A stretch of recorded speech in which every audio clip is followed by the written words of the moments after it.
What is good, gifted and talented engineers and artists all around the world? My name is Deron, founder and CEO of Black Visual Entertainment, and today I'm gonna show you guys how you can record just like the pros and take a console anywhere you want. And not one, not two, not three, but 4 different DAWs. Let's get right into it. Okay, so the first DAW that we have pulled up is FL Studio. This is a commonly known DAW that a lot of people know and love for production, myself included, but ImageLine has actually done a really good job at listening to the people and making it a lot easier to deal with on the recording side. You no longer have to deal with recording and editing. Sorry, for my longtime FL Studio users, you probably know exactly what I'm talking about, but I'm gonna show you how to basically create your own console within FL Studio. Now, what do I mean by that? Really quick. All I mean is you're creating your own set of pre-processing that's cooked into your recordings, much like what you would have to deal with if you went to a multi-million-dollar recording studio and Mixed by Ali or TZO or Leslie Brathwaite were recording you, right? They're running your vocal signal through a console, and that console has EQ, compression, and sometimes they'll send your vocal signal out to outboard gear, so outboard compressors or outboard EQs and so on. And all of that processing is basically cooked into your recordings before it even gets into the DAW. And that's what you're creating here. So I'm going to show you how to do that in FL Studio. So first things first, you need to have a dedicated recording track like I have here on track 116. Make sure you have the right microphone set up here. And then of course you click this button right here and you change it to post effects. This is how you get it to basically record with these effects, right? So once you hit record, any of the processing that you have on this track, it's cooked in. You're committing to it, all right? Now, because you're committing to it, it's very important that I let it be known that you need to be subtle. Be subtle. Be subtle, okay? You want to be as subtle as you possibly can because this is only meant to really it's only meant to make you feel more confident or make whoever you are recording feel a lot more confident. You want them to feel comfortable. It's getting rid of a lot of the problematic areas of a performance, right? Maybe an artist is very dynamic, right? They're a little bit loud, they're a little bit quiet. That's when you add a compressor. Maybe they have some resonances that are just very troublesome. That's when you add an EQ. Maybe you just need a little bit more life added to the vocal altogether. That's when you can add saturation. These are the things that we know and love when we go to these multi-million-dollar studios and we're hearing ourselves back and we're just like, oh my gosh, this sounds so great. It's because they have these kinds of pre-processing tools at their disposal to basically get you to sound very, very good before we even get into the mixing stage. So as you guys can see here, I got the CLA 2A pulled up. Let's just turn that on. I have it over exaggerated just so you can see that it's working and you can probably hear the difference in my voice. It's doing a little bit of compression and the gain is up a little bit more. Right after that, I have a Pro Q3 and you can also see that it's very broad. I'm not doing any surgical moves, right? Everything is super, super broad, cut out the low end, just bring it up a little bit above 9K.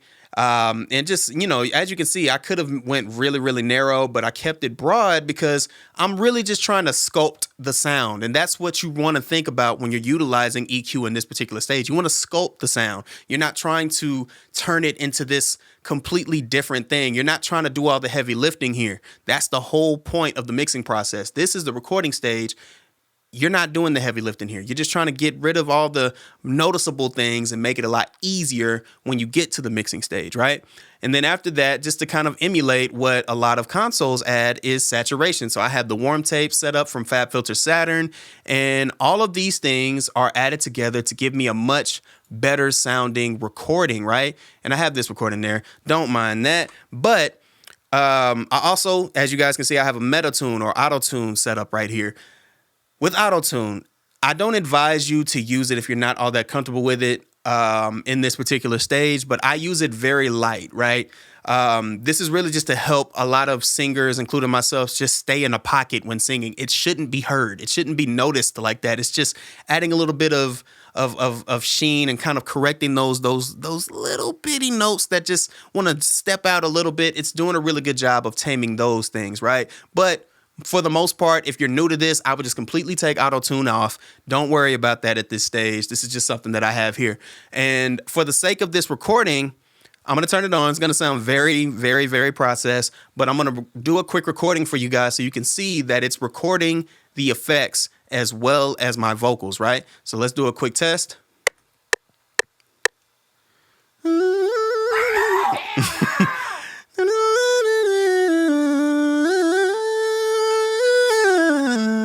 right, cool. So as you guys can see,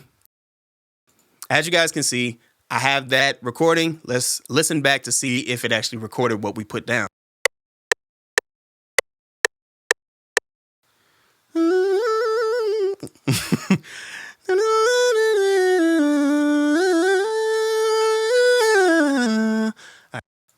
Cool. So it definitely did record that stuff in there. This is how you can get your vocals.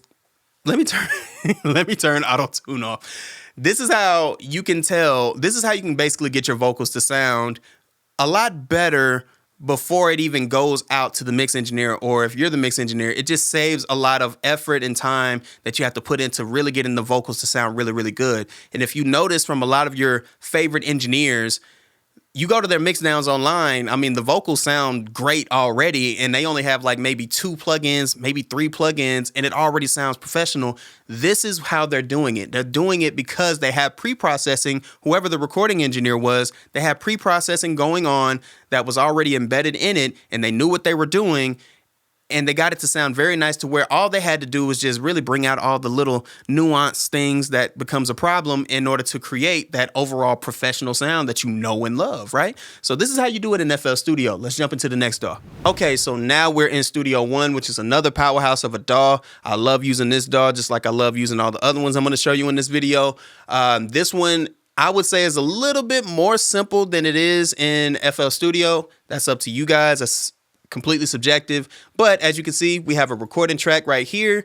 I already have the pre-routing set up just because this is a template that I normally use. And then you go here, right? You go into your mix window, which should be 3 for most of you guys. And then you hit this button right here, which says show inputs. And then you go to wherever your signal is coming from, and mine is coming from mic line 1. Do not pay attention to these names down here. That doesn't apply anymore. But if I wanted to add any effects to create my console, then all I'd have to do is just add effects to the particular track that I'm working with. So in this particular case, I have something set up already. I got auto-tune already set up, and I got the virtual mix rack. Shout out to Slate Digital, by the way. I remember years ago when I found out that you can actually record with the virtual mix rack on, and it really doesn't even add latency like that, at least not enough for you to notice.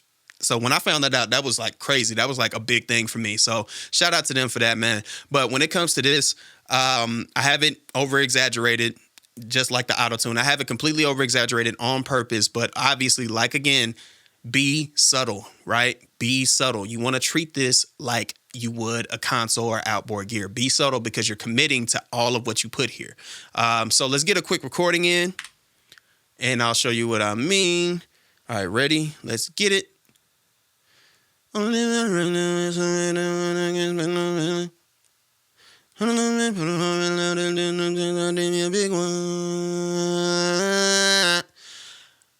about to test a lot of you guys' knowledge on that. If you know exactly what I was humming, go ahead and leave a comment.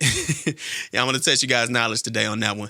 All right, so I got that one set up. Let's hear that back. Get it. All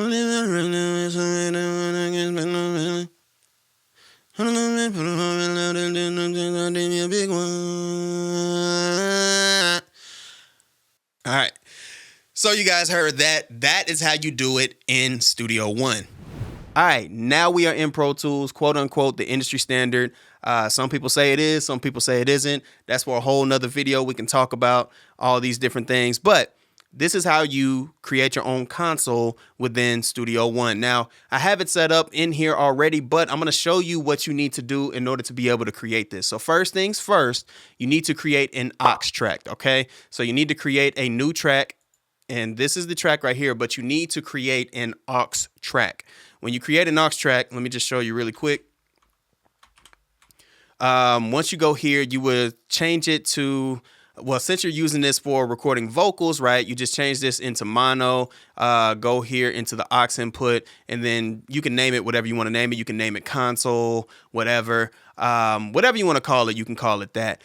This one is just named tune for now because I used to use this for auto tune and stuff of that nature. But if you wanted to name it console, you can.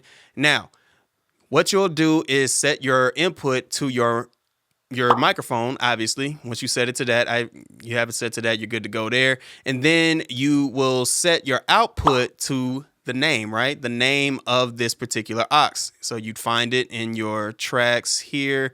And you know, I like to name all my tracks. Sometimes it'll probably say something else for you. Whatever you decide, whatever you assign it to, if you wanted to rename it, just choose whatever you renamed it to. But whatever track that this is assigned, once you create that aux track, you'll just change it to that. So as you can see, this is my tune track, and I named the output tune. So you can find that here, tune mono. You choose that, and you're good to go. Now, once you do that, okay, wherever your recording track is, remember, you got to have that recording track. When you have your recording track, you're going to make your input the tune, okay? So your input is going to be that tune, right? Now, of course, how it works for those who may not understand, think of it like this. Your input has to go to an output, which has to go to an input, which goes into an output. It's a pattern, right? Input, output, input, output, input, output. So your input here is going to output into an input. So this tune, since this is an output, as you can see here, it has to go to what? An input. It has to go towards an input, all right? So once it goes into an input, obviously you're going to choose that input. So this is your output, which was tuned. So your input needs to be tuned. So that way you can get sound from your tune track, right? And then, of course, you can have your output go to wherever you have it going to. I have this going to a lead bus, which is right here. So that's how that's working. You don't have to worry about that for now, but that's how you get sound from your tune or your console bus, whatever you want to call it. And you know what, for the sake of it, I'm just going to call it console, just, you know, to make it a little bit easier for you guys. And you're going to do this exact same thing. So if you wanted to add any compression or anything that you want of that sort, you can. So I'm going to go ahead and again, add the auto tune. We're going to overdo it. Stop. Right? So we're getting that. And then I have this automatically set here. Come on now. It's taking its time. Okay. And then cool. And then we got this here. And then let's do some over exaggerations, right? So we're going to add some high end, right? Let's take some of that 200 hertz out. Let's go into, let's take some 800 out. You know, about that much. And let's add some compression. You know what I mean? Let's do a little bit of compression here. See what we can get. All right, yeah, about 3 decibels of compression, release. And let's do a quick recording. All right, so you guys can hear me with the compression and all that stuff. And then you hear me with the auto-tune and all that, the na-na-na-na-na-na-na, right? Okay, and let's play that back. All right, so you guys can hear me with the compression and all that stuff, and then you hear me with the auto-tune and all that, the na-na-na-na-na-na-na. Cool. So this is how you do it in Pro Tools. And last but not least is Reaper, another amazing DAW. If you don't know much about this DAW, man, I highly recommend you check it out. Even if you're committed to any of the other DAWs that I've already shown in this video, just check this one out, man. This is a really, really, really good DAW that I would highly recommend a lot of people to use. But another cool thing about this particular DAW is that this one, in my opinion, has the easiest and quickest input effects or console or print process out of all of them, right? All you have to do is just go to wherever your recording track is. And of course, this big red one is my recording track. And you go to where it says input effects right here. And I have a couple of effects already set up, but boom, it's the same process, right? If I wanted to add my virtual mix rack, right? I can add just whatever's showing up on this thing. If I wanted to add my CL1B, you know, I can do that here, which is another cool thing. Again, you can add whatever effects you want. You can add whatever saturators. You can add anything that you want. You can sculpt your own console, so to speak. and get it to sound how you want it to sound. Let's do a little bit of compression just to, kind of play with it a little bit. Let's overdo it just a little bit. So let's add some compression and let's get a little bit of output volume going in. Yeah, like right around there. I see I got this set up here. Yeah, let's just add some boost there and then attenuate just a little bit. Of course, let's boost a little bit of low end and then cut some of it on top of that. And then let's add some de-essing, you know what I mean? What's good, video Deron? Editing Deron here. Just trying to let you know to turn the damn de-esser on before you start getting roasted in the comments. Damn! Proceed. Keep in mind, this is top down, so it's the exact same process. So basically, this is compressing all the information from what's above it. Keep in mind, that still works, and that's the same thing with any other DAW that you use. And then we're going to, of course, just add the auto-tune. Oh, let me bring it back up here. We're going to add the auto-tune, and we're going to overdo the effect again. Yeah! All right, cool. Let's do, I don't know, just a random. Yeah! All right, cool. And then we're just going to get a quick recording once again. Let's do it.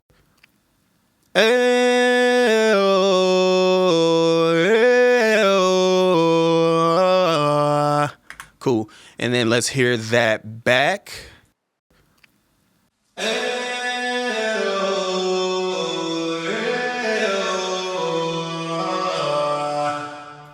Awesome. So that is how you do it in every single DAW.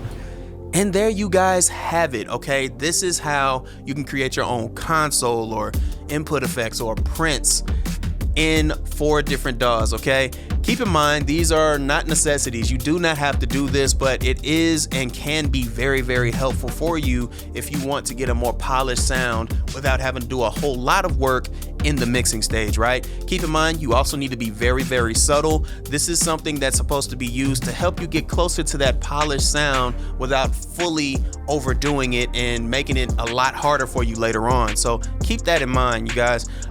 If you do like this content, if you like this video, if there was a lot of great information, or maybe you have some more questions, maybe there were some things that I probably didn't cover or didn't make as clear, feel free to leave a comment, leave a like if you like this kind of content, and subscribe if you want a lot more like this. And of course, if you have more topics that you want me to cover, I am more than happy to look through those and definitely try to cover as much as I possibly can. In the meantime, you guys have a great day. I'll talk to you soon. Peace.